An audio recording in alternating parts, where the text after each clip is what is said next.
In Civil Designer, you can design new networks as well as analyze existing networks.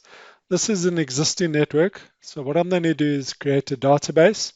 I'm going to import municipal data, show you some powerful functionality within this menu, and then I'm going to update my demands. Beforehand, I've gone and created a water file. Zooming into my network, you can see that I've got the CAD drawing. The CAD drawing contains stand numbers, and I've switched on my demands, which indicate 0 at the moment. I can also go to data spreadsheet, and show you that at this stage there are no demands. Going to consumption, open consumption database.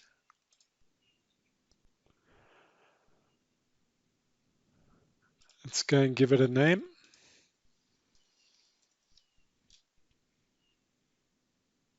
When you open up a project, it doesn't automatically open up the consumption database associated to the project. You would go and open up, and that's for a reason. This consumption database uses a lot of resources. With it open, I can show you that we don't have any information just yet.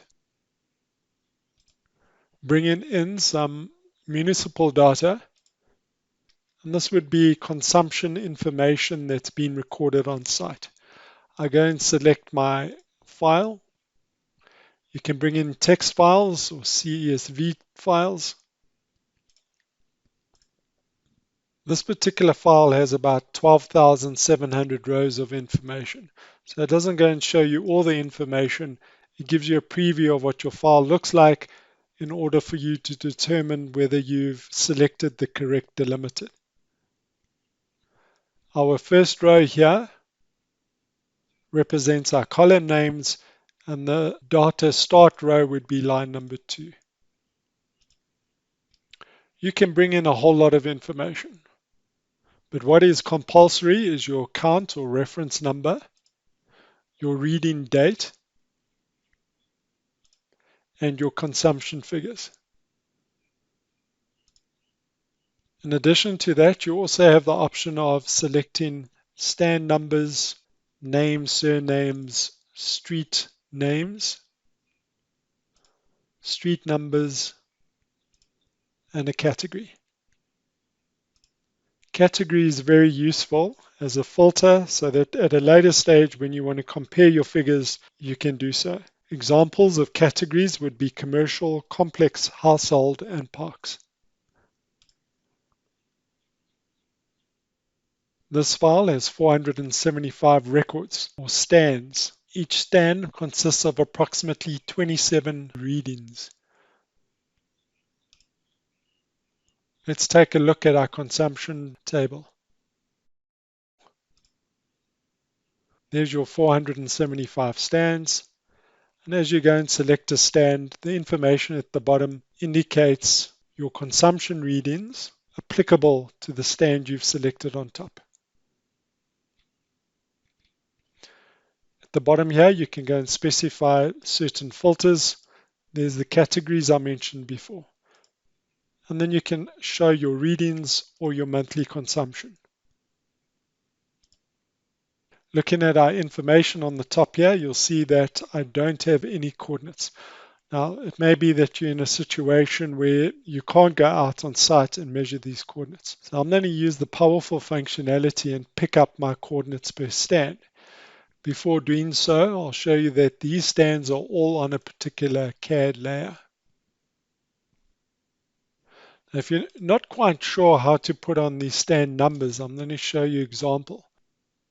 Because of Civil Designer's full integration, we also give you a toolkit. And this toolkit comprises of general architectural mechanical survey, structural civil. Within the survey toolkit, there's a function called earth numbers. In a similar manner, if I go down to the general plan, you'll see there's another function here called earth numbering and area table. I'm going to use this because I also want the area of my stand that I may use for design purposes at a later stage. You can go and specify a certain layer to store these stand numbers on. And I've gone and selected to draw an area table in addition to my stand numbers. Take note that the current text and pen settings will be used for your stand number and areas. Reading my prompt, position the top left corner of table. And then I'm going to place my stand numbers horizontal to my closest boundary line. You go and specify your stand number. And you'll see that Civil Designer automatically places the stand number in the middle of your stand.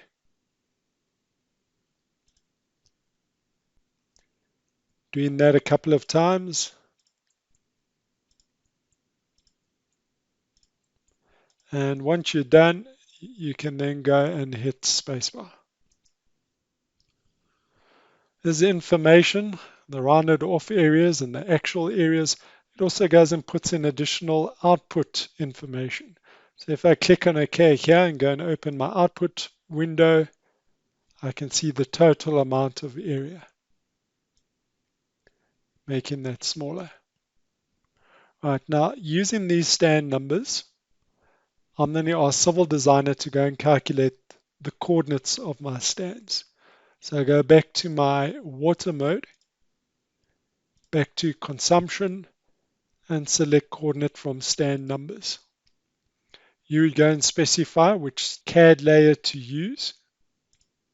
And if you've got existing coordinates, you could then go and override it. Clicking on import. You'll see my stand numbers now have these red diamonds. So that's given me as an indication as to which stands were calculated. In this case, I went and saved these stands on a different CAD layer. So they aren't included in the calculation of the coordinates. Now that I've got these coordinates, I can use them to determine where the closest water connection would be. So moving on to the next function here, go back to consumption, allocate connection points. Using this function, let's look at this stand over here. It would then go and put in a 100-meter search distance, and finding the closest main water line, it would then go and make the connection point over there. If you've got existing connections, you could then override the existing ones. Take note that 14 consumers were rejected as the search distance of 100 meters is exceeded. Right, so there's my house connections automatically drawn in for me. Now going back to the message that 14 stands were not connected, I'm going to use this consumption table to my advantage. Just need to point out here that I've now got my coordinates. I can then use this filter and change from all consumers and select too far from network. There's my 14 stands that weren't connected to my network. Now you can imagine if you've got 5,000 stands, you wouldn't graphically be able to go and view which stands they were. So instead, I'm going to go and select a stand, and I'm going to go and click on the show button. In that case, the stands are zoomed into. And if we look at the bigger picture, you can see that these stands are actually quite far from where our network is. Using some more tools, I'm going back to my consumption function. I'm going to go and look at a summary graph. Here we are given the option to view the total consumption or the consumption per connection. You can go and specify a certain date. You can go and specify a certain category. Let's look at the complex category. If you compare the total consumption to the consumption per connection, you'll see there's quite a big difference. Let's investigate a bit further. Going back to my consumption table, specifying a category of complex. You can see we've only got 3 complex readings. If I were to select the first one and look at the first reading date, we're looking at January. Same applies to the second one. However, the third complex only has a first reading date in August. So that would make sense why the graphs look so different. Now, the last function I want to show you is using this consumption database and then updating the demands in your network. Looking at my display settings,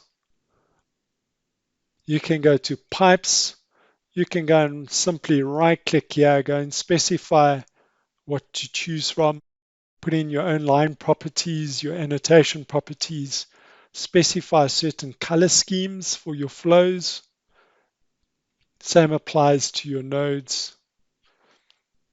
Take note that after discharge here, I've gone and put in 0.3. So I want my discharge to have 3 decimal places. We also give you the option to go and specify a discharge of liters per second as well as liters per minute.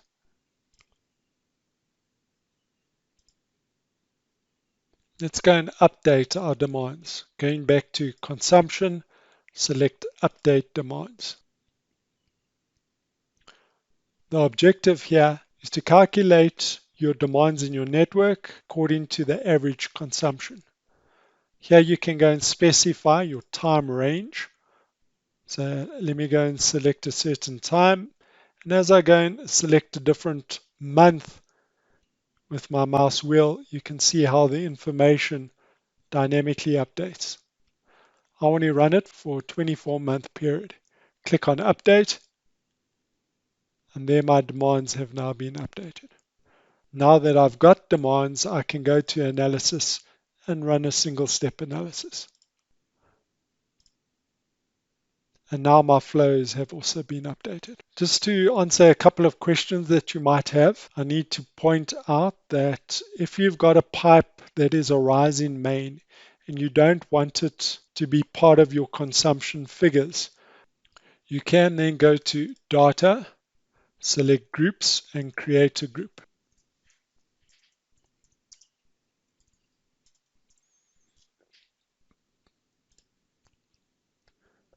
Once you've got an additional group, you can go and select a pipe. You can go to your properties and you can go and put it under a certain group.